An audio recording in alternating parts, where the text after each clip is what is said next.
ખ્રિસ્તમાં વાલા ભાઈ બહેનો, પ્રભુ ઈસુના નામમાં આપ સર્વને પ્રેમી સલામ પાઠવું છું. અને આજે ફરીથી આપ સર્વની સાથે યુટ્યુબ ચેનલના માધ્યમ દ્વારા જોડાવાની આ તક મળી, એના માટે પ્રભુના નામને ધન્યવાદ આપું છું. પાછલા 3 રવિવાર પેશન વીકનો સમય ને ત્યાર પછી તબિયત પણ થોડી સારી નથી ને એના કારણે આપણે યુટ્યુબના માધ્યમથી જોડાઈ શક્યા નહીં. પણ આજે ફરીથી પ્રભુએ આ સમય આપ્યો ને એના માટે પ્રભુના નામને ધન્યવાદ આપીએ છીએ. અને છેલ્લા ઘણા સમયથી આપણે ક્રિશ્ચિયન ડોક્ટ્રિન્સ, ખ્રિસ્તી સિદ્ધાંતોના સંદર્ભમાં પ્રભુના વચનોમાંથી અભ્યાસ કરી રહ્યા છે અને કેટલીક મહત્ત્વની બાબતો શીખી રહ્યા છે. અને આજે આપણે એ જ સિરીઝમાં આગળ વધવાના છે. અને છેલ્લે આપણે ડોક્ટ્રિન ઓફ રેવેલેશન, પ્રકટીકરણનો સિદ્ધાંત, એના સંદર્ભમાં પ્રભુના વચનોમાંથી કેટલીક બાબતો જોઈ હતી. અને એમાં પ્રકટીકરણ 2 પ્રકારનું છે, આપણે જોયું હતું. એક સામાન્ય પ્રકટીકરણ અને એક ખાસ પ્રકટીકરણ. અને એ દિશામાં આજે આપણે વધારે ઊંડાણથી આગળ જોવા માગીએ છીએ. બેઝિકલી આ જે ડોક્ટ્રિન્સ છે, જે સિદ્ધાંતો છે, એ પ્રભુના વચનોનો ટોપિકલ બાઇબલ સ્ટડી જેને કહી શકાય. કોઈ પણ વિષય આધારિત પ્રભુના વચનોમાંથી મનન કરવું, અભ્યાસ કરવો, અને એ આ સિદ્ધાંતો છે. કારણ કે સિદ્ધાંતોની અંદર, ડોક્ટ્રિન્સની અંદર આપણે કોઈ પણ એક વિષયને પસંદ કરીએ છીએ, કોઈ પણ એક ટોપિકને પસંદ કરીએ છીએ, અને ત્યાર પછી એ વિષયના આધારે પ્રભુનું વચન ઉત્પત્તિથી પ્રકટીકરણ સુધી આખા બાઇબલમાં એ બાબત કઈ રીતે સમજાવવામાં આવી છે અને શું શીખવે છે. અને સાથે સાથે ઘણી બધી જગ્યાએ ચર્ચ ટ્રેડિશન્સ પણ એના સંદર્ભમાં શું શીખવે છે, એ બધી બાબતો એ સમાવેશ કરીને એ સિદ્ધાંતનો અભ્યાસ કરવામાં આવે છે. એટલા માટે એને ટોપિકલ બાઇબલ સ્ટડી પણ આપણે કહી શકીએ, કે જ્યાં કોઈ એક સિદ્ધાંત, દાખલા તરીકે ઈશ્વરની ત્રિએકતા, ત્રિએક ઈશ્વર એ એક સિદ્ધાંત છે, તો ત્રિએક ઈશ્વરના વિશે બાઇબલ આપણને શું શીખવે છે, આખા બાઇબલમાંથી આપણે એ બાબતોને એકઠી કરીને એને સમજીએ. કોઈ પણ એક શબ્દ કે કોઈ પણ એક કલમ પકડીને પછી એનું અર્થઘટન કરીએ એવી રીતે નહીં, પણ સમગ્ર બાઇબલમાંથી એ બાબતને સંપૂર્ણતામાં સમજવાનો પ્રયત્ન આપણે કરીએ. અને એ ડોક્ટ્રિન્સ છે. અને મોટાભાગે જે મંડળીનો ઇતિહાસ છે, મંડળીના ઇતિહાસમાં એ કેટલાક મહત્ત્વના જે સિદ્ધાંતો છે એને કેવી રીતે સમજવામાં આવ્યા, એનું શિક્ષણ પ્રેરિતોથી માંડીને આ મંડળીના ઇતિહાસમાં કેવી રીતે એ આગળ વૃદ્ધિ પામતું ગયું. અને ત્યાર પછી એમાં કેવા પ્રકારના દુર્મતો પણ પ્રવેશ્યા, અને દુર્મતોના જવાબમાં આ સિદ્ધાંતોમાં કેટલીક બાબતો જે વધારે ઊંડાણથી અને વધારે સ્પષ્ટ રીતે સમજાવવાનો પ્રયત્ન કરવામાં આવ્યો. અને એ બધી બાબતો એ આ ક્રિશ્ચિયન ડોક્ટ્રિન્સમાં આપણે સમજવાના છે, કે જેથી આપણે આપણા વિશ્વાસને વધુ સારી રીતે સમજી શકીએ અને એ વિશ્વાસમાં આપણે પ્રભુની વધારે નજીક જઈ શકીએ, પ્રભુના વચનને વધારે સારી રીતે સમજી શકીએ. અને એ હેતુથી આ ખ્રિસ્તી સિદ્ધાંતોનો અભ્યાસ આપણે કરી રહ્યા છે. જે પ્રકટીકરણનો સિદ્ધાંત આપણે જોયો હતો, અને એની અંદર સામાન્ય પ્રકટીકરણ, જનરલ રેવલેશન, એના વિશે આપણે ગયા વિડીયોની અંદર ઘણી બધી બાબતો જોઈ હતી. એ સામાન્ય પ્રકટીકરણ એ 2 રીતે સામાન્ય છે. એક તો એ બધાની માટે છે, પૃથ્વી પરના દરેક માણસની માટે, પૃથ્વી પર જન્મેલા શરૂઆતથી અંત સુધીના એક માણસની માટે એ સામાન્ય પ્રકટીકરણ ખુલ્લું છે. અને એટલા માટે એ બધાની માટે છે, એટલે એ સામાન્ય છે. અને બીજી બાબત કે એ જે પ્રકટીકરણ છે, સામાન્ય પ્રકટીકરણ છે, એ ઈશ્વરના ખાસ પ્રકટીકરણ કરતાં અલગ છે. અને ખાસ જે ઈશ્વરનું સ્પેશિયલ પ્રકટીકરણ, જેને આપણે સ્પેસિફિક અથવા તો સ્પેશિયલ રેવલેશન કહી શકીએ, એના કરતાં સામાન્ય છે. એટલા માટે એને સામાન્ય પ્રકટીકરણ કહી શકાય. અને એ 2 રીતે એ ઈશ્વરનું જનરલ રેવલેશન, સામાન્ય પ્રકટીકરણ, એ આ બે બાબતોની અંદર સામાન્ય છે. એટલા માટે એને સામાન્ય પ્રકટીકરણ કહેવામાં આવે છે. હવે જો તમે એનો વિચાર કર્યો હોય, ને ચોક્કસ ઘણી બધી વખત આ પ્રશ્ન આપણી સામે આવે જ છે, અને આપણે ઘણી બધી વખત એ પ્રશ્નોનો વિચાર કરીએ પણ છે. કદાચ પૂછતા નહીં હોઈએ પણ આપણે કરીએ છીએ. ઘણી બધી વખત આપણી જે ટ્રેડિશન છે એની અંદર પ્રશ્ન પૂછવો, એ ઈશ્વરની સામે પ્રશ્ન ઉઠાવો, એની સાથે સરખાવી દેવામાં આવે છે. અને એટલા માટે આપણે પ્રશ્ન પૂછતા ગભરાઈએ છીએ, કોઈ મારા વિશે શું વિચારશે, રાઈટ? પણ પ્રશ્ન પૂછવો એ સારી બાબત છે, કે જેનો જવાબ મેળવીને આપણે પ્રભુને વધારે સારી રીતે સમજી શકીએ. અને આ જે પ્રશ્ન હું જે વાત કરી રહ્યો છું, એ તો એ કે આ પૃથ્વી ઉપર શરૂઆતથી માંડીને અત્યાર સુધીમાં એટલા બધા એવા માણસો થઈ ગયા કે જેમણે કદી સુવાર્તા સાંભળી જ નથી, એમને કદી સુવાર્તા સાંભળવાની તક જ નથી મળી, એમના સુધી સુવાર્તા પહોંચી જ નથી. તો એવા લોકોનું શું? કદાચ ઘણા બધાને એવું પણ હોય કે આપણા નજીકના ઓળખીતા એવા લોકો હોય કે જેમને કદી સુવાર્તા સાંભળવા જ ના મળી હોય, આપણે એમને સુવાર્તા કદી આપી શક્યા ના હોય અને એમણે કદી ઈસુનું નામ સાંભળવા જ ના મળ્યું હોય. અને એવા ઘણા બધા લોકો આ પૃથ્વીના પટ ઉપર આટલા વર્ષોની અંદર, ઇતિહાસની અંદર થઈ ગયા.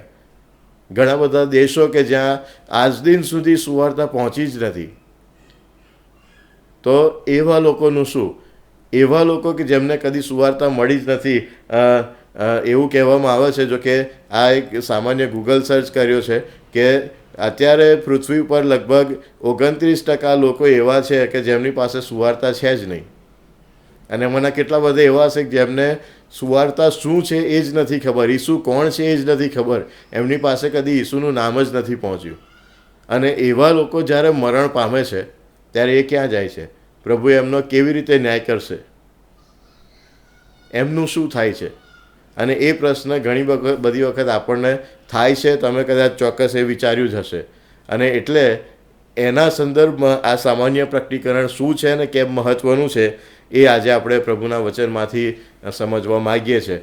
હવે આ જે સામાન્ય પ્રકટીકરણ છે એ બે બાબતો ગઈ વખતે આપણે જોઈ હતી. રોમનોના પત્રની અંદર સંત પાઉલ એ બંને બાબતોનો ઉલ્લેખ કરે છે. રોમનોના પત્ર એના પહેલા અધ્યાયની અંદર 19મી કલમથી આગળ જે બાબતો સંત પાઉલ નોંધે છે અને તે એ પ્રમાણે કહે છે, કારણ કે દેવ વિશેનું જે જ્ઞાન પ્રાપ્ત કરી શકાય તે તેઓમાં પ્રસિદ્ધ છે, કેમ કે દેવે તે તેઓને પ્રસિદ્ધ કર્યું છે. કેમ કે તેના અદૃશ્ય ગુણો એટલે તેનું સનાતન પરાક્રમ અને દેવત્વ જગત ઉત્પન્ન થયું ત્યારથી સૃજેલી વસ્તુઓના નિરીક્ષણથી સ્પષ્ટ જણાય છે, તેથી તેઓ બહાનું કાઢી શકે તેમ નથી. અહીંયા સંત પાઉલ જે બાબત જણાવી રહ્યા છે તો એ કે આ જે ઈશ્વરનું સામાન્ય પ્રકટીકરણ છે એ ઈશ્વરના સર્જનની અંદર એ જાહેર કરવામાં આવ્યું છે, એને પ્રસિદ્ધ કરવામાં આવ્યું છે, એને ખુલ્લું મૂકવામાં આવ્યું છે. અને એટલાના માટે પૃથ્વીના પટ ઉપર જન્મેલ દરેક માણસ એ ઈશ્વરના સર્જનને નિહાળીને એમને ચોક્કસપણે એ ખબર પડે જ કે ઈશ્વર છે. ઈશ્વર છે કે જેમણે આ બધું સર્જન કર્યું છે. ઈશ્વર છે કે જેમણે આ બધી બાબતોને આખા યુનિવર્સની અંદર, આખા સર્જનની અંદર બહુ અજાયબ રીતે ગોઠવી છે અને એ પ્રમાણે એ એના નિયમમાં વર્ત્યા જ કરે છે કે જેથી આ દરેક બાબતોનું અસ્તિત્વ એ બધું સુવ્યવસ્થિત રીતે જળવાઈ રહ્યું છે. એમાંની કોઈ પણ બાબતમાં એક નાનો પણ તફાવત આવે તો આખું સર્જન એ ખલાસ થઈ જાય. એવી રીતે જાણે એને ગોઠવવામાં આવ્યું છે અને એ કોઈ આકસ્મિક રીતે બનેલી બીના ના હોઈ શકે.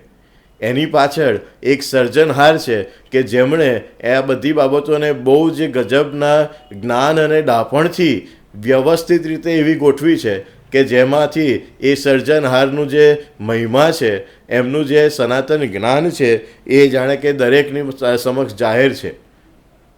અને એટલા માટે જનરલ રેવલેશન, સામાન્ય પ્રકટીકરણ એ ઈશ્વરના આ સર્જનમાંથી સૌથી પહેલાં તો જાહેર થાય છે. અને એક માણસ કે જે આ સર્જનને નિહાળે છે, કોઈ એવું છે ને કે જેને આ સર્જનને નિહાળ્યું ના હોય, કોઈ જેણે આ સર્જનને માણ્યું ના હોય. જે જન્મે છે એમને આ સર્જનને એ જાણે છે.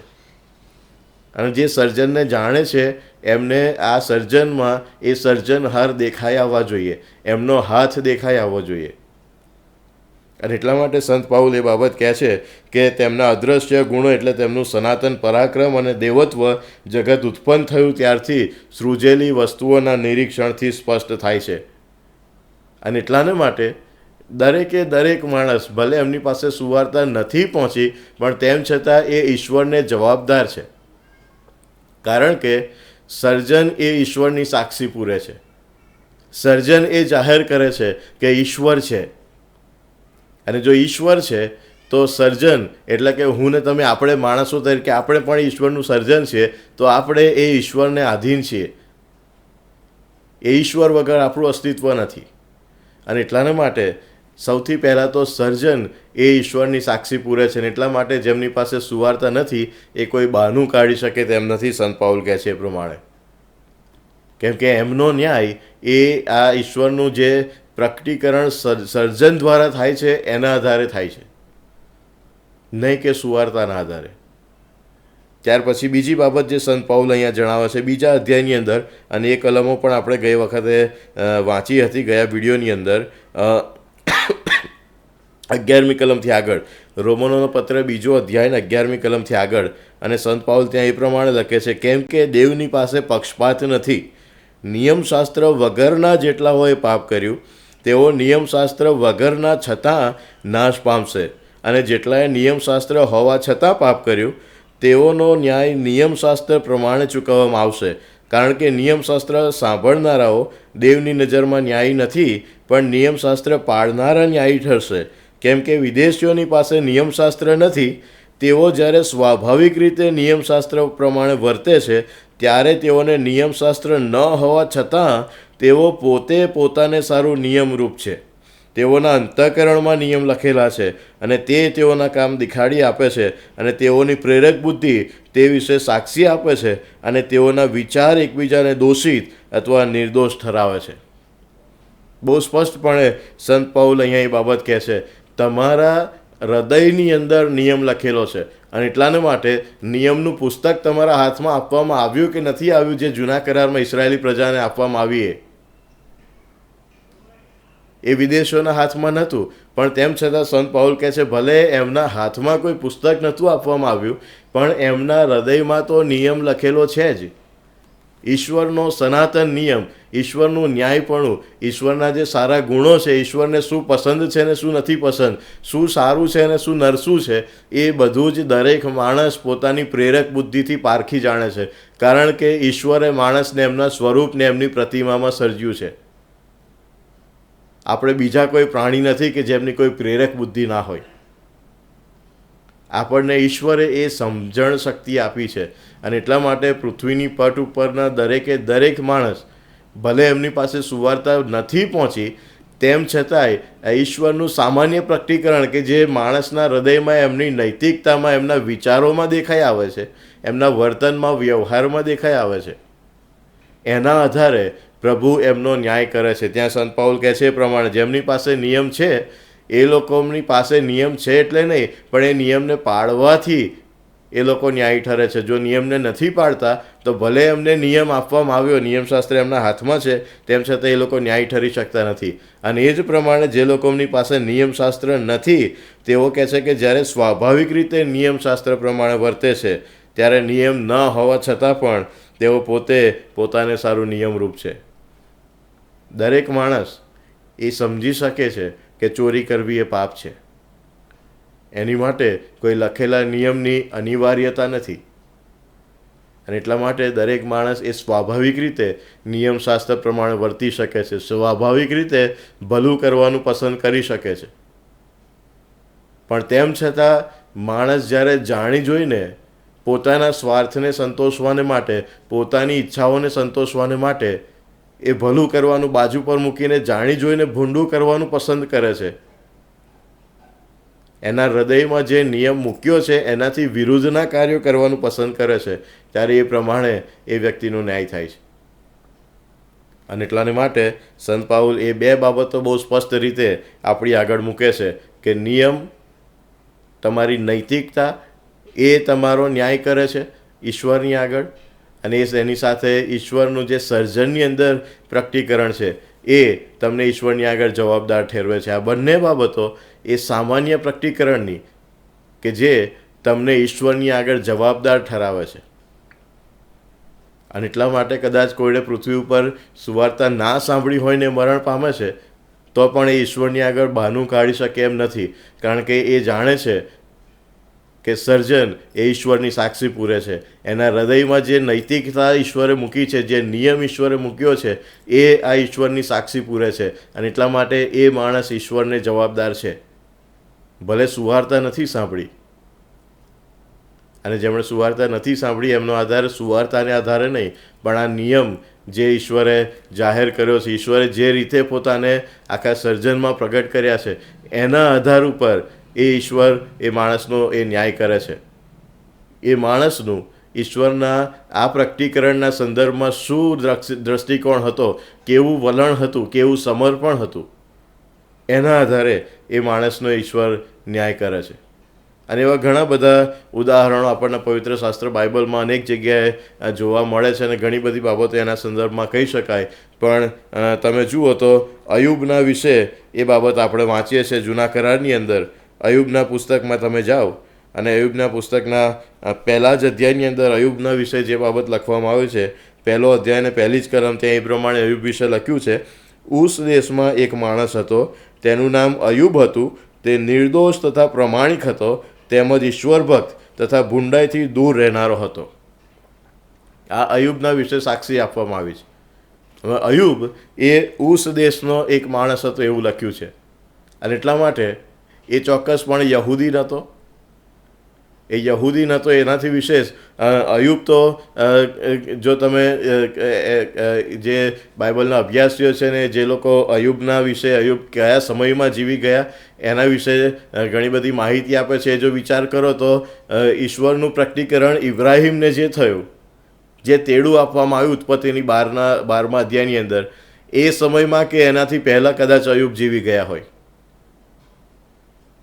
અને એટલાને માટે અયુબ એક એવું પાત્ર છે કે જેમની પાસે કોઈ પણ પ્રકારનું સ્પેશિયલ રેવલેશન, ખાસ પ્રકારનું પ્રકટીકરણ નહોતું, પણ ઈશ્વરના જનરલ રેવલેશન, જે સામાન્ય પ્રકટીકરણ છે, એને આધીન એ અયુબ હતા. જાણે એ સામાન્ય પ્રકટીકરણમાં જે ઈશ્વરનો મહિમા, ઈશ્વરનું ગૌરવ પ્રગટ થતું હતું, એના દ્વારા ઈશ્વરની એમણે ઓળખ પ્રાપ્ત કરી હોય. અને ઈશ્વરે એમના હૃદયમાં જે નૈતિકતા મૂકી હતી, રોમનોના પત્રના 2 અધ્યાયમાં આપણે જે વાંચ્યું એ પ્રમાણે, એના આધારે એ પોતાના નૈતિક મૂલ્યોને તારવતા હોય ને એના આધારે એ જીવતા હોય. અને એટલાને માટે અયુબ, કારણ કે એ વિદેશી ભૂમિમાં જન્મેલા છે, એ સમયે તો ઇઝરાયલનું કોઈ અસ્તિત્વ પણ નહોતું. અને એટલે ત્યાં એ બાબત આપણે જોઈએ છે કે એવો એક વ્યક્તિ, એમના વિશે લખ્યું છે કે નિર્દોષ તથા પ્રામાણિક અને ઈશ્વર ભક્ત તથા ભૂંડાઈથી દૂર રહેનારા. આ સાક્ષી અયુબના વિશે છે. સામાન્ય પ્રકટીકરણને આધારે એ બાબત થઈ શકે છે.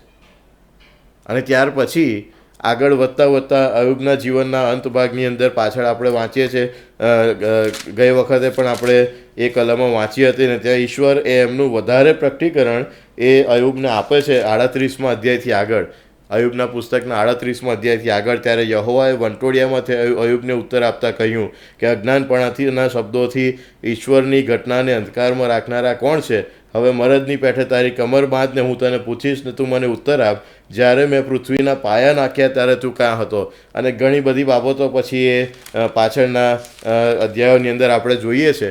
અને એ બધી બાબતો જ્યારે ઈશ્વર અયુબની આગળ અજાયબ રીતે રજૂ કરે છે, એમનો મહિમા, એમનું ગૌરવ, એમનું સનાતનપણું, એમનું સામર્થ્ય અને પરાક્રમ અયુબની આગળ જ્યારે એ રજૂ કરે છે, એ ઈશ્વર જ્યારે અયુબની આગળ જાણે સાક્ષાત પ્રગટ થયા હોય એવી બાબત ત્યાં આપણને દેખાય છે. અને એ પરિસ્થિતિની અંદર અયુબ શું કરે છે? 42મા અધ્યાયની અંદર છેલ્લો અધ્યાય, અને ત્યાં અયુબ એ પ્રમાણે કહે છે 42મા અધ્યાયને પહેલી કલમથી આગળ, ત્યારે અયુબે યહોવાને ઉત્તર આપ્યો કે હું જાણું છું કે તું સઘળું કરી શકે છે અને તારા કોઈ મનસૂબાને અટકાવી શકાય નહીં. અજ્ઞાનપણાથી ઈશ્વરી ઘટનાને અંધકારમાં રાખનારા કોણ છે?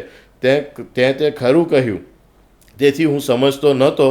તે બોલ્યો, તે બાબતો એવી અદ્ભુત છે કે હું તેને સમજી શક્યો નહીં. કૃપા કરીને સાંભળ એટલે હું બોલું. હું તને પૂછું અને તું મને ખુલાસો આપ, એવું તું બોલ્યો હતો. અને હવે તમે સાંભળો 5મી ને 6ઠ્ઠી કલમ. મેં મારા કાનથી તારા વિશે સાંભળ્યું હતું, પણ હવે હું તને પ્રત્યક્ષ જોઉં છું. મેં મારા કાનથી તારા વિશે સાંભળ્યું હતું, પણ હવે હું તને પ્રત્યક્ષ જોઉં છું. હવે મારી પાસે એક ખાસ તમારું પ્રકટીકરણ છે. અને પછી ત્યાં 6ઠ્ઠી કલમમાં કહે, તેથી હું મારી જાતથી કંટાળું છું અને ધૂળ તથા રાખમાં બેસીને પશ્ચાતાપ કરું છું. જ્યારે ઈશ્વરના સામાન્ય પ્રકટીકરણની તરફ આપણો યોગ્ય પ્રત્યુત્તર હોય છે, જ્યારે આપણે ઈશ્વરના સામાન્ય પ્રકટીકરણને યોગ્ય રીતે સમજીએ છીએ અને ઈશ્વરના એ ગુણોને આપણે આપણા જીવનમાં સ્વીકારીએ છીએ, ત્યારે ઈશ્વર ચોક્કસપણે આપણને એમની વધારે ને વધારે ઓળખમાં આગળ લઈ જાય છે. અને એટલે ઘણાની માટે એ બાબત સાચી પણ છે. દરેક કેસમાં એવું બને એ જરૂરી નથી. કેટલાક ફક્ત આ સામાન્ય પ્રકટીકરણના આધારે જ એમનું જીવન પૂરું કરી દે, એમના આખા જીવનકાળ દરમિયાન એમને સુવાર્તા સાંભળવાની કદી તક ના મળે.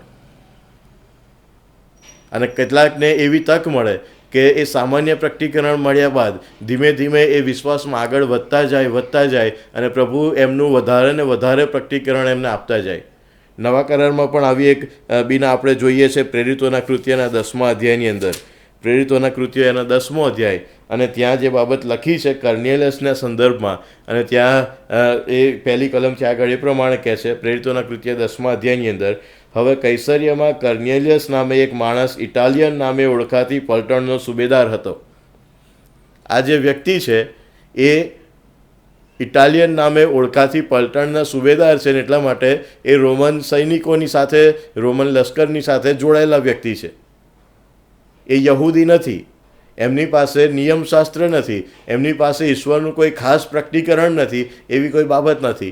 પણ ત્યાં એમના માટે એવું લખ્યું છે બીજી કલમથી આગળ, તે ધાર્મિક હતો અને તે તથા તેના ઘરના સઘળા માણસો પણ દેવનું ભય રાખતા હતા, અને તે લોકોને ઘણા દાન આપતો હતો અને નિત્ય દેવની પ્રાર્થના કરતો હતો. એ માણસ ઈસુ ખ્રિસ્તને કદી ઓળખ્યા નથી, ઈસુ ખ્રિસ્તની સુવાર્તા એમની પાસે કદી ગઈ નથી, પણ ઈશ્વરનું જે સામાન્ય પ્રકટીકરણ છે એને આધીન જીવન જીવનારા આ વ્યક્તિ છે. અને પછી ઈશ્વરની કૃપામાં એમને જે ખાસ પ્રકટીકરણ આપવામાં આવે છે, ત્રીજી કલમથી આગળ લખ્યું છે, તેણે એક દિવસે બપોરે આશરે 3 વાગ્યે દર્શનમાં દેવના એક દૂતને પોતાની પાસે આવતો તથા પોતાને ઓ કર્નેલિયસ એમ કહેતો પ્રત્યક્ષ દીઠો, અને ત્યારે એકી નજરે તેની સામું જોઈ રહીને તથા ભયભીત થઈને તેણે કહ્યું કે પ્રભુ શું છે? તેણે તેને કહ્યું કે તારી પ્રાર્થનાઓ તથા તારા દાન દેવની આગળ યાદગીરીને સારું પહોંચ્યા છે. હવે તું યાફામાં માણસો મોકલીને સિમોન, જેનું નામ પિતર છે, તેને તેડાવ. અને પછી એ આખી બાબત ત્યાં જણાવવામાં આવે છે, અને પછી સામે પિતરને પણ આવું એક દર્શન થાય છે, અને એ દર્શન થાય આખી બધી બાબતો એ અધ્યાયમાં આગળ લખી છે, એ તમે વાંચજો પછી. પણ પછી 34મી કલમથી આગળ, ત્યારે પિતરે વાત શરૂ કરતાં કહ્યું કે હવે હું ખચિત સમજું છું કે દેવ પક્ષપાતી નથી, જે બાબત આપણે આગળ પણ વાંચી રોમનોના પત્રની અંદર. દેવ પક્ષપાતી નથી, પણ જે કોઈ તેની બીક રાખે છે અને ન્યાયપણું કરે છે તેને માન્ય છે. અને પછી સુવાર્તા એ કર્નેલિયસની સાથે વહેંચવામાં આવે છે, અને કર્નેલિયસ એ વિશ્વાસી માણસ બને છે. શરૂઆતમાં ફક્ત એ દેવનું ભય રાખનાર માણસ હતો, એ ધાર્મિક માણસ હતો, અને એ દાન આપનાર માણસ હતો, એવું લખ્યું છે. ઈશ્વરના સામાન્ય પ્રકટીકરણને આધીન માણસ હતો, પણ એ ઈશ્વરના સામાન્ય પ્રકટીકરણની આધીનતાના કારણે, એના દેવ પ્રત્યેના વિશ્વાસુપણાને કારણે, ઈશ્વરની ઝંખનાને કારણે ઈશ્વર એ કર્નેલિયસને એક ખાસ પ્રકટીકરણ આપે છે, અને પછી પિતરને કર્નેલિયસની જોડે મોકલવામાં આવે છે, અને એ સુવાર્તા ત્યાં વહેંચાય છે. એટલે અલગ અલગ રીતે ઈશ્વર કાર્ય કરી શકે છે, એમાં કોઈ બેમત નથી. ઈશ્વરની પાસે અનેક એવા કાર્યો છે. કોઈની પાસે સુવાર્તા પહોંચે, રોમનોના પત્રના 10મા અધ્યાયની અંદર બહુ સરસ રીતે એ બાબતોનું વર્ણન કરવામાં આવ્યું છે. એ સુવાર્તા લઈને આવનારાઓના પગલાં કેટલા સુંદર છે, અને એ આખું વર્ણન ત્યાં લખવામાં આવ્યું છે. તમે જુઓ 12મી કલમથી આગળ 15મી કલમ સુધી, ત્યાં એ પ્રમાણે કહે છે, યહૂદી તથા ગ્રીકમાં કોઈ ભિન્નતા નથી, કેમ કે સર્વનો પ્રભુ એક જ છે, અને જેઓ તેને વિનંતી કરે છે તેઓ સર્વને માટે તેની સંપત્તિ છે. કોઈની માટે ઈશ્વરમાં ઊંચ નીચ નથી, બધાની માટે એક સરખું છે. અને ત્યાર પછી કહે છે, કેમ કે જે પ્રભુને નામે વિનંતી કરશે તે તારણ પામશે, પણ જેના ઉપર તેઓએ વિશ્વાસ કર્યો નથી ને તેને તેઓ કેમ વિનંતી કરશે? વળી જેને વિશે તેઓએ સાંભળ્યું નથી તેના ઉપર તેઓ કેમ વિશ્વાસ કરશે? વળી ઉપદેશક વગર તેઓ કેમ સાંભળશે? વળી તેઓને મોકલ્યા વગર તેઓ કેમ કરીને ઉપદેશ કરશે? લખેલું છે કે વધામણીની સુવાર્તા સંભળાવનારાઓના પગલાં કેવા સુંદર છે. અને એટલે ઈશ્વર સામાન્ય રીતે સુવાર્તાના માધ્યમથી કાર્ય કરે છે. આદેશ છે માથી 28ની અંદર આપણે જાણીએ છીએ, એ માધ્યમથી પ્રભુ કાર્ય કરે છે, અને એ રીતે પ્રભુ લોકો સુધી પહોંચે છે. પણ જ્યાં એ બાબતો શક્ય નથી બનતી, કારણ કે એ ઘણી બધી મર્યાદાઓ છે, અને ઘણી બધી જગ્યાએ એ કદી સુવાર્તા પહોંચી જ નથી, ને એ લોકો એ મરણ પામ્યા છે, તો એવા લોકો એ કોઈ રીતે બહાનું કાઢી શકે એમ નથી, કારણ કે ઈશ્વરનું સામાન્ય પ્રકટીકરણ એમની સાથે છે. ઘણા બધા લોકો એવા છે જે સુવાર્તા મળ્યા છતાં પણ સુવાર્તા ના મળી હોય એવા જીવનો જીવે છે. મંડળીઓમાં આજે ઘણા બધા એવા જીવનો આપણે જોઈએ છે,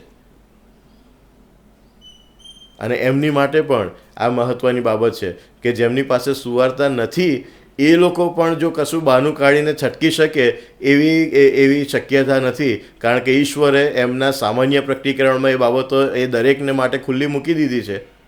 તો જેમની પાસે સુવાર્તા છે તેમ છતાંય સુવાર્તા વિહોણું જીવન જીવી રહ્યા છે, એ કેમ કરીને ઈશ્વરના ન્યાય શાસનની આગળ ટકી શકશે? અને એટલે એ પણ બહુ ગંભીર ને મહત્ત્વની બાબત છે. પ્રભુનું વચન ઘણી બધી જગ્યાએ એ બાબત જણાવે છે. માથીની સુવાર્તાના 13મા અધ્યાયમાં પણ એ બાબત છે, લુકની સુવાર્તાના 16મા અધ્યાયમાં પણ એ બાબત નોંધવામાં આવી છે, અને ઘણી બધી જગ્યાએ પ્રભુ એ બાબત કહે છે, જેઓ થોડામાં વિશ્વાસુ માલુમ પડે છે તેમને પ્રભુ વધારે પર ઠરાવશે. ચોક્કસ પ્રમાણે જે સામાન્ય પ્રકટીકરણમાં કર્નિયનસની માફક થોડામાં વિશ્વાસુ માલુમ પડે છે એમને વધારે આપવામાં આવે છે, વધારે પર ઠરાવવામાં આવે છે. ઈશ્વર એમનું વધારે ને વધારે પ્રકટીકરણ, વધારે ને વધારે ઓળખ એ એમને આપતા જાય છે. પણ પ્રશ્ન આપણી માટે છે કે આપણે ઈશ્વરના એ પ્રકટીકરણને કેવી રીતે રિસ્પોન્ડ કરીએ છીએ, આપણે એ પ્રકટીકરણને કેવો પ્રત્યુત્તર આપીએ છીએ. સામાન્ય પ્રકટીકરણ દરેકની માટે ખુલ્લું છે, એટલા માટે ઈશ્વરની આગળ કોઈ પણ માણસ એ બહાનું કાઢી શકે એવું નથી. ઘણા બધા એવા પાત્રો જૂના કરારની અંદર અને ઇતિહાસની અંદર તમે જોઈ શકશો કે જેમને સામાન્ય પ્રકટીકરણના આધારે ઈશ્વરને સોંપાયા, એ આધારે ઈશ્વરને આગળ જીવ્યા અને પ્રભુએ એમને માન્ય કર્યા. એ સમયે એમની પાસે ખ્રિસ્તનો વધસ્તંભ નહોતો, પણ તેમ છતાંય એ લોકો એ ખ્રિસ્તના વધસ્તંભને જાણ્યા વગર પણ એ વધસ્તંભનો આશીર્વાદ પામી ગયા, કારણ કે એમણે ઈશ્વરને ઓળખ્યા સામાન્ય પ્રકટીકરણ દ્વારા. અને જેમણે એ વધસ્તંભને જાણ્યો છે એ વધસ્તંભને જાણવા દ્વારા ઈશ્વરના ખાસ પ્રકટીકરણ દ્વારા એના આશીર્વાદો પામે છે.